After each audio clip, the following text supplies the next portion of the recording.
ಖಡಕ್ ಆಗಿ ಮತ್ತೆ ಕಿರುತೆರೆಗೆ ಎಂಟ್ರಿ ಕೊಟ್ಟಂತಹ Big Boss Gautami. Yes, Big Boss Kannada 11ರ ಸ್ಪರ್ಧಿ ಗೌತಮಿ ಜಾಧವ್ ಮತ್ತೆ ಕಿರುತೆರೆಗೆ ಎಂಟ್ರಿ ಕೊಡ್ತಾ ಇದ್ದಾರೆ. ಕಲರ್ಸ್ ಕನ್ನಡ ವಾಹಿನಿಯಲ್ಲಿ ಪ್ರಸಾರ ಆಗ್ತಾ ಇರುವಂತಹ ಭಾರ್ಗವಿ LLB ಧಾರಾವಾಹಿಯಲ್ಲಿ ಸಿಂಧೂರಿ ಎಂಬ ಲೇಡಿ ಪೊಲೀಸ್ ಆಫೀಸರ್ ಪಾತ್ರದಲ್ಲಿ ಕಾಣಿಸಿಕೊಳ್ಳೋದಕ್ಕೆ ಸಜ್ಜಾಗಿದ್ದಾರೆ.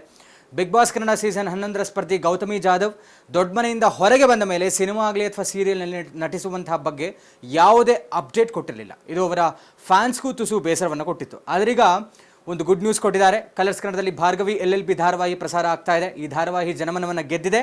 ಭಾರ್ಗವಿ ಪಾತ್ರದಲ್ಲಿ ರಾಧಾ ಭಗವತಿ ಅವರು ನಟಿಸ್ತಾ ಇದ್ದಾರೆ. ಈ ಧಾರಾವಾಹಿಯಲ್ಲಿ ಭಾರ್ಗವಿ ಪ್ರಾಣಾಪಾಯವಾಗಿದೆ. ಅವಳನ್ನು ಕಾಪಾಡಲು ಗೌತಮಿ ಜಾಧವ್ ಅವರ ಆಗಮನ ಆಗಿದೆ. ಅವರು ಸಿಂಧೂರಿ ಹೆಸರಿನ ಪಾತ್ರದಲ್ಲಿ ಖಡಕ್ ಆಫೀಸರ್ ಆಗಿ ಗೌತಮಿ ನಟಿಸಿದ್ದಾರೆ. ಸತ್ಯ ಧಾರಾವಾಹಿಯಲ್ಲಿ ಗೌತಮಿ ಜಾಧವ್ ಅವರು ಮಾಸ್ ಡೈಲಾಗ್ ಮೂಲಕ ಫೇಮಸ್ ಆಗಿದ್ರು. ಟಾಮ್ ಬಾಯ್ ಲುಕ್ನಲ್ಲಿ ಗಮನವನ್ನು ಸೆಳೆದಿದ್ರು. ಇಲ್ಲಿ ಅವರ ಟಾಮ್ ಬಾಯ್ ಲುಕ್ ಹೋಗಿದೆ. ಇಲ್ಲಿ ಅವರು ಲಕ್ಷಣವಾಗಿ ಸೀರೆಯನ್ನು ಉಟ್ಟು ಬಂದಿದ್ದಾರೆ. ಆದರೆ ಗತ್ತು ಮಾತ್ರ ಹಾಗೇ ಇದೆ. ಇದನ್ನು ನೋಡಿ ಅವರ ಅಭಿಮಾನಿಗಳು ಬಹಳಷ್ಟು ಖುಷಿ ಪಟ್ಟಿದ್ದಾರೆ.